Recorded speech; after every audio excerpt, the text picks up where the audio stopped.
The Green Guild Theater.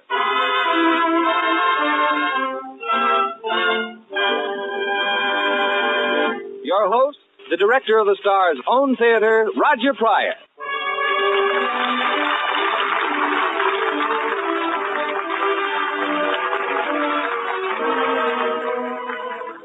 Good evening, everyone. Welcome you to the Green Guild Theater. Tonight, two of Hollywood's most distinguished players appear before our microphones, Bette Davis and Brian Ahern, in Charlotte Bronte's immortal story of a great love, Jane Eyre, with music, of course, by Oscar Bradley's orchestra with Frank Tours conducting.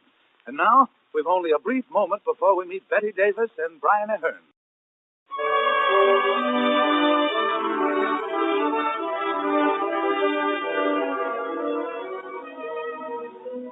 The curtain of the Green Guild Theater rises on the first act of Jane Eyre, adapted by Charles Tazewell from Charlotte Bronte's beautiful love story of the 19th century, starring Brian Ahern as Edward Rochester and Bette Davis as Jane Eyre, who tells our story.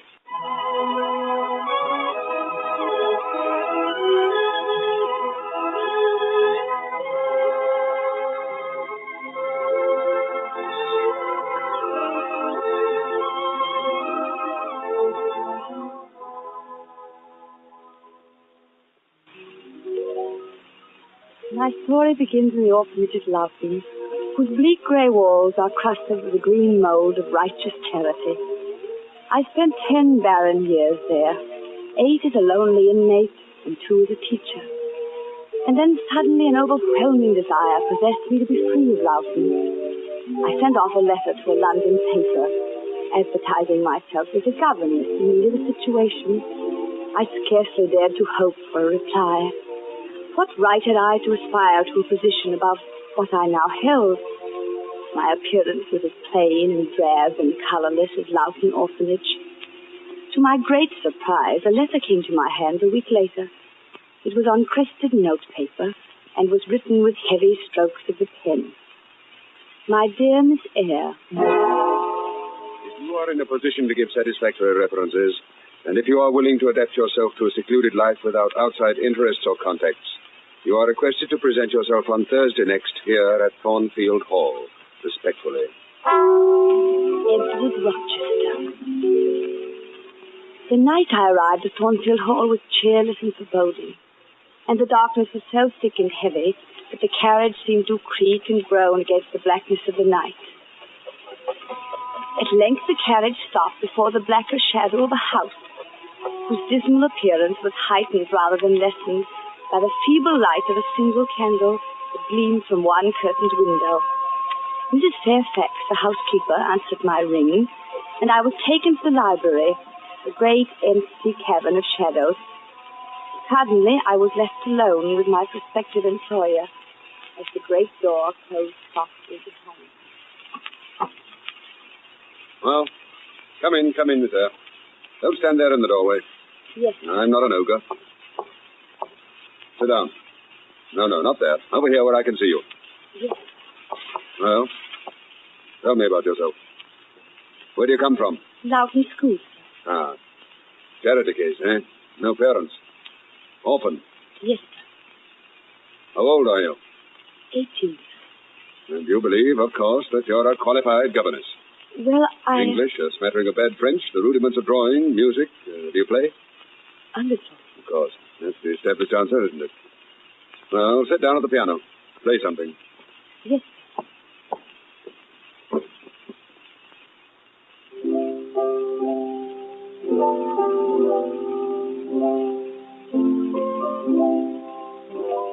That's enough. Enough.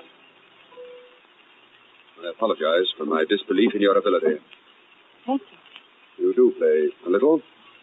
No, I admit you have one virtue. You are truthful. And you, sir, are very abrupt. I fancy you'll get used to that in time. Does that mean I'm to stay on here? Well, certainly you're to stay on. Good heavens, with all the important things I have on my mind, do I have to write you a special invitation? A simple and concise answer, such as yes or no, would be sufficient. What's that? Good night, sir. Huh? No, wait, Miss Eyre. Come back here, please. Perhaps I owe you another apology For my bad manners. That isn't necessary. You're annoyed. Yes, and stubborn. Stubbornness is a great fault, Miss Eyre. Not nearly as great as your temper, sir. Oh, indeed? Huh. Not only truthful, but exceedingly, I might even say painfully, frank, Miss Eyre. I'm sorry. Oh, but I like it. In fact, I like it very much. You know, I have a strange feeling that your coming to Thornfield Hall will bring about a great change for the better. Why, already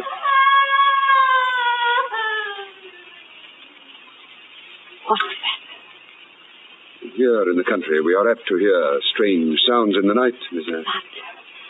It sounded almost... Oh, well, nothing to worry about. Mr. Rochester. Oh, I thought you were alone. Come in, Mrs. Fairfax. Did you hear that noise? It quite alarmed Miss Eyre. Yes, I heard it. It was Spring Pool. Yes, she has a room in the west wing, Miss Eyre. An excellent seamstress, but a strange woman. Please, may I speak with you, Mr. Rochester? Certainly, if Miss Eyre will excuse us. Of course. Tomorrow will be a busy day. What with becoming acquainted with your ward and starting lessons. With your permission, I'll retire. Good night, Mr. Rochester. Good night. Oh, Miss Eyre. Yes, Mrs. Fairfax. It will be wise for you to bolt your door as long as you remain at Thornfield Hall. Good night, Miss Eyre.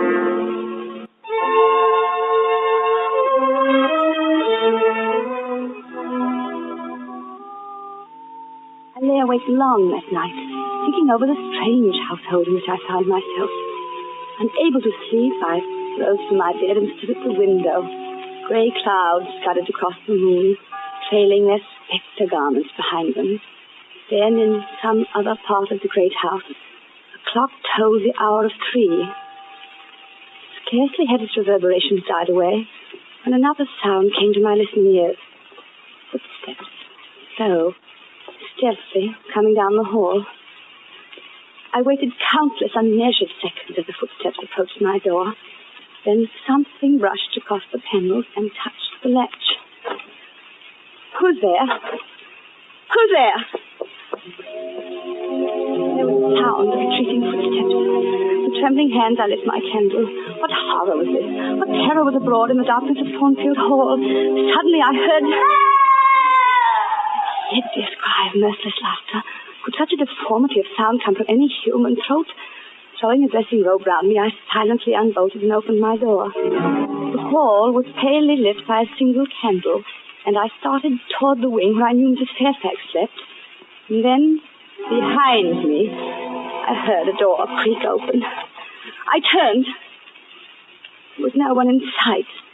But Mr. Rochester's door stood open, and out of it rushed great billows of smoke.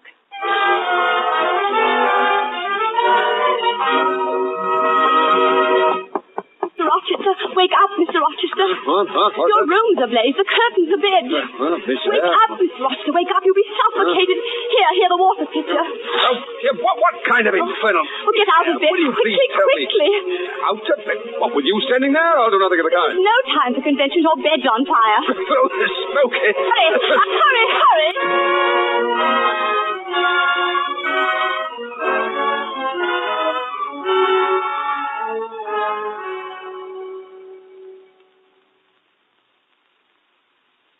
Say nothing of tonight's accident to the others, Miss Eyre.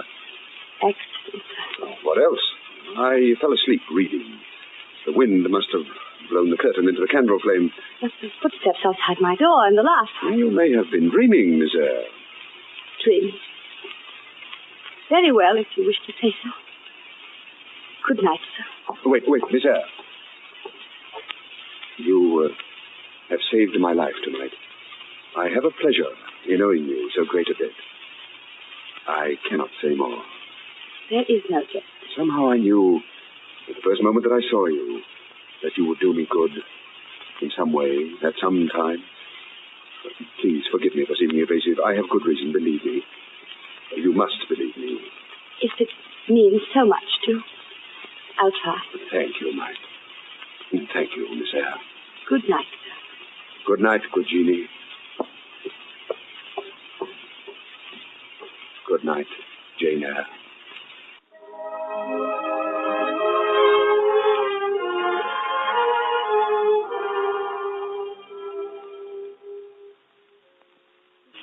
clear light of a sunny morning, the events of the night before appeared strange but less sinister.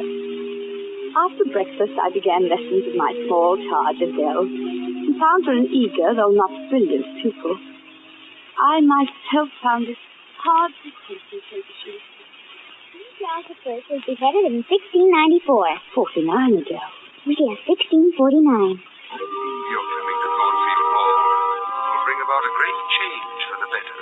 The Commonwealth was declared in 1649. Oliver Cromwell was the Lord Protector. The Lord Protector. Somehow I knew, the first moment that I saw you, that you would do me good in some way, at some time. Oliver Cromwell was followed by Richard Cromwell. Good night, good Jeannie. Good night, Jane Eyre.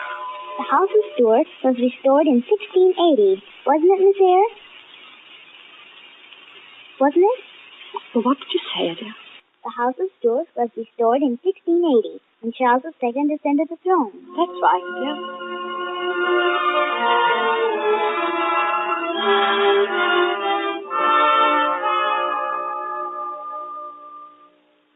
The day is lengthening to weeks, the weeks to months, and I slipped into the quiet routine of Thornfield Hall. I gave Adele her lessons in the library each morning, and after a while, Mr. Rochester took to joining us. At first, he was a gloomy and morose companion.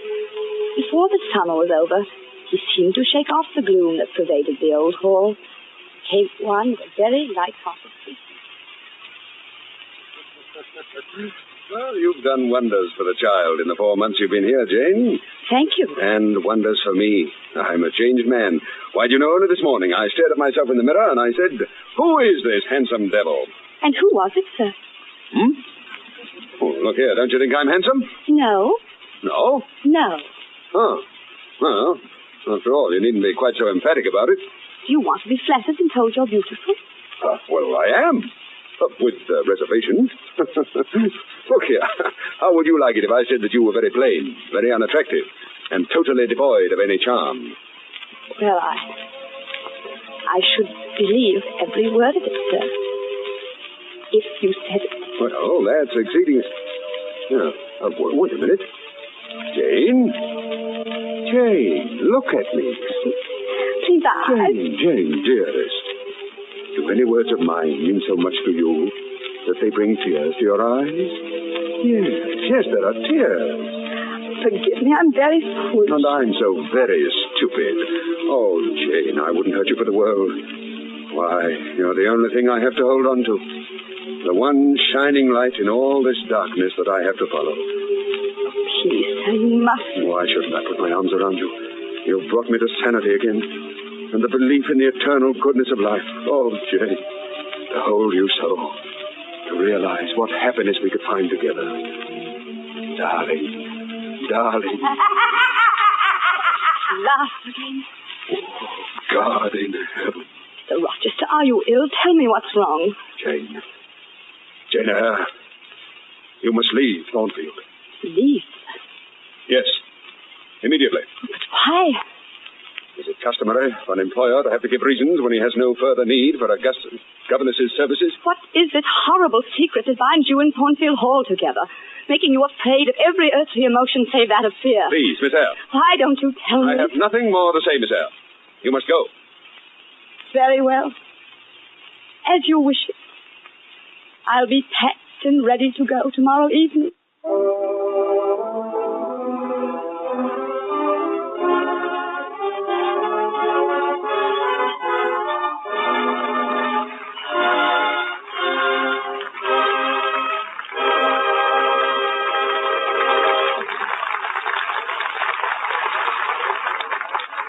Ladies and gentlemen, we'll continue with Act 2 of Jane Eyre in just a moment.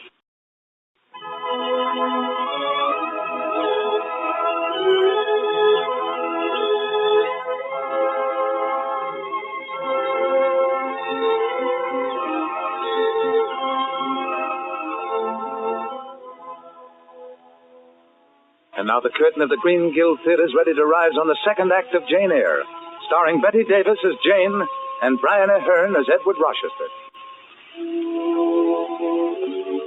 The day following my strange and abrupt dismissal, I saw nothing of Mr. Rochester, for he remained locked in his study. Packed my few belongings, said my goodbyes to Mrs. Fairfax and Adele, yes, and even to Grace Poole, the seamstress, whom I met as I came down from my room. While waiting for the post-chaise which would take me away from Thornfield forever, I went for a last walk in the garden. Suddenly, it turned the path. I saw Mr. Jane. Oh, were you going without one word? Without even saying goodbye? He gave me to understand that everything had been said last evening. Please don't think badly of me, Jane. If you only knew, if it were possible for me to tell you, you would realize that this is for the best. For the best. What a polite, comfortable phrase. It applies equally well to any occasion. Jane, please don't speak like that. Why shouldn't I? I hate to hear you so bitter. Bitter. I'm not bitter. I'm laughing. Laughing at myself. At the poor, stupid Jew who thought she was a favorite of Mr. Rochester. The silly little fool who thought she was gifted with the power of pleasing Jane, my darling. What an idiot. What a fool. To believe just because it was pleasant to hold her in his arms, she was of importance to him. Jane, you can't go. You can't go. You're more than anything in the world to me. Do you think I can stay to become nothing to you? Do you think I have no feeling? Jane, darling. I must go. The post-chaise will be along in a moment. Jane, wait. I won't. I can't let you go. Your jesting is ill-timed. Jane, I love you. You're the only one I've ever loved. Ever will love. Jane, will you marry me? Marry you? The day after tomorrow. At the little church in Millcote. Oh, no. A man has the right to seize happiness when it's within his reach.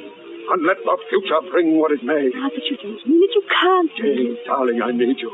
I want you above everything in heaven or on earth. I love you. You love me. Say it. Say, I love you. I love you. Again. I love you. Come inside, quickly. Heaven is jealous of me and is weeping torrents. Hurry, darling.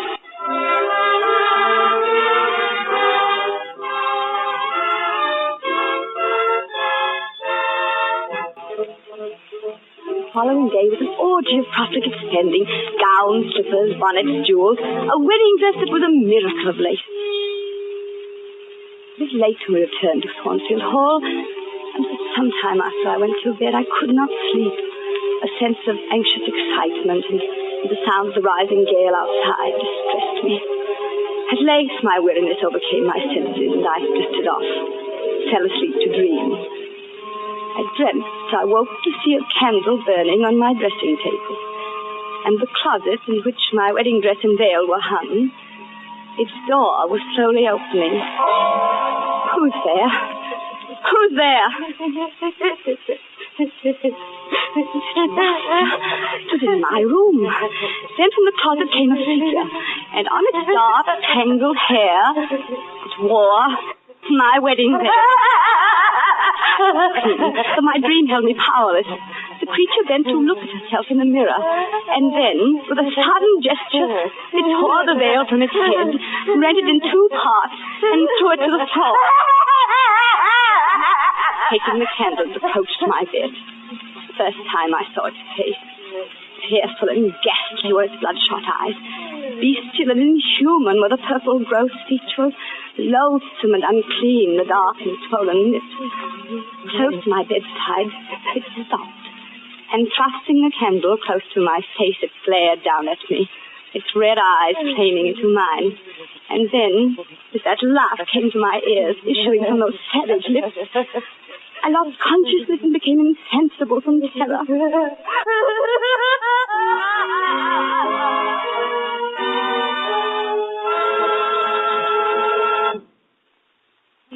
I awoke. It was full daylight, and it was my wedding day. Still oppressed with my dream, I looked round my room to gather courage and comfort from each familiar object. And there, on the carpet, torn and trampled, was my wedding veil.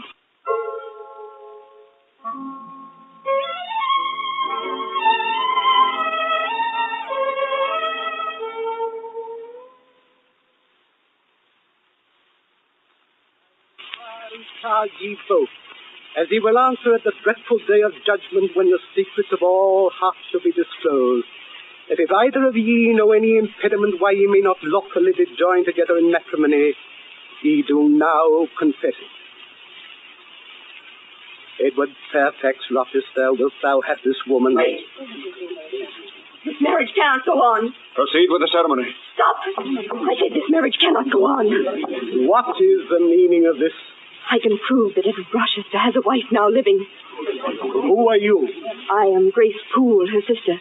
Even now, Mrs. Edward Rochester is living at Thornfield Hall. Mr. Rochester, what does this woman mean? Close your book. Take off your surplice. We have no need of them today. What this woman says is quite true. I have a wife, and she still lives. For the past 15 years, she has been locked away in the west wing of Thornfield Hall, attended by her sister, Grace Poole. For my wife is mad, gentlemen. And she came of a mad family. Idiots and maniacs through 3 generations. Go and look at her, gentlemen. But keep your distance if you value your lives. And then judge me, priest of the gospel and men of the law. Tell me if I'm to blame for seeking happiness with Jane Eyre, whom I wanted to make my true wife.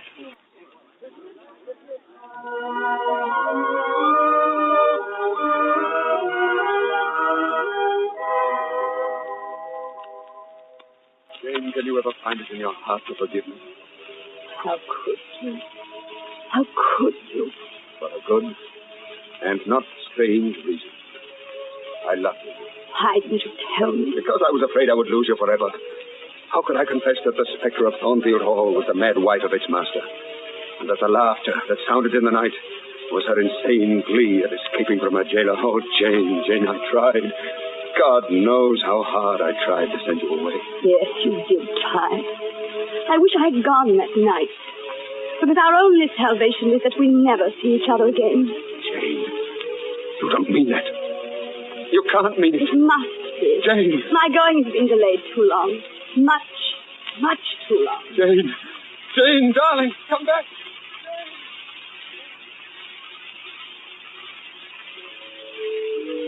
I fled from Thornfield. It mattered not where I went, nor what happened.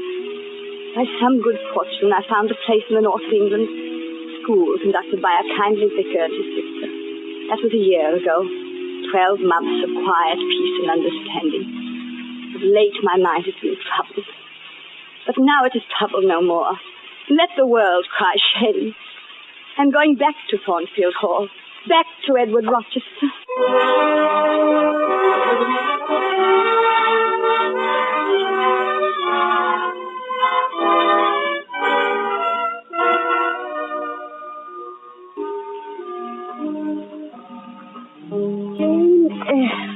Good evening, Mrs. Fairfax. Oh, my dear, where have you been? Where is it, Rochester? He's in the orchard.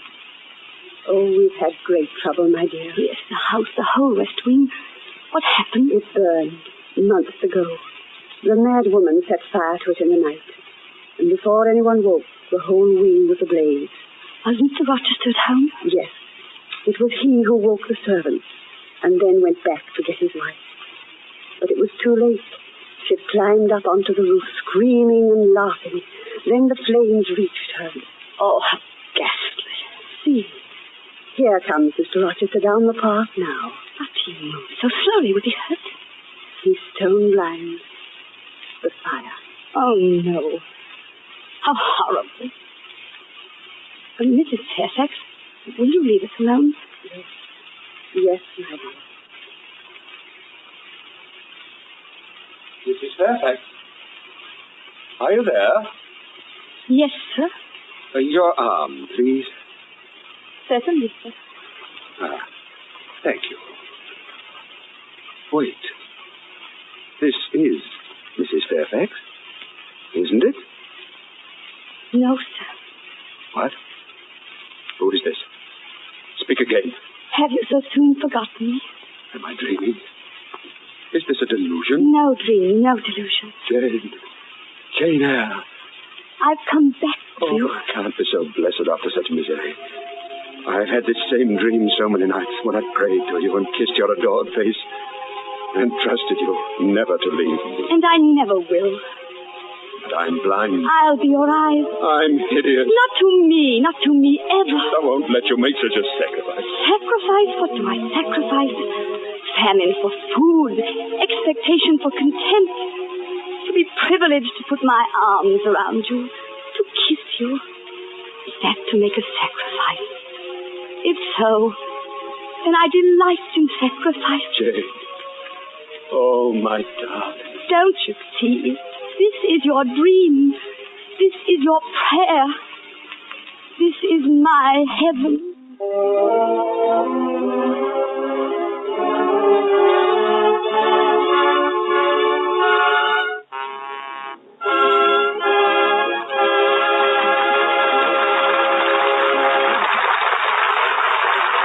This is Roger Pryor saying good night.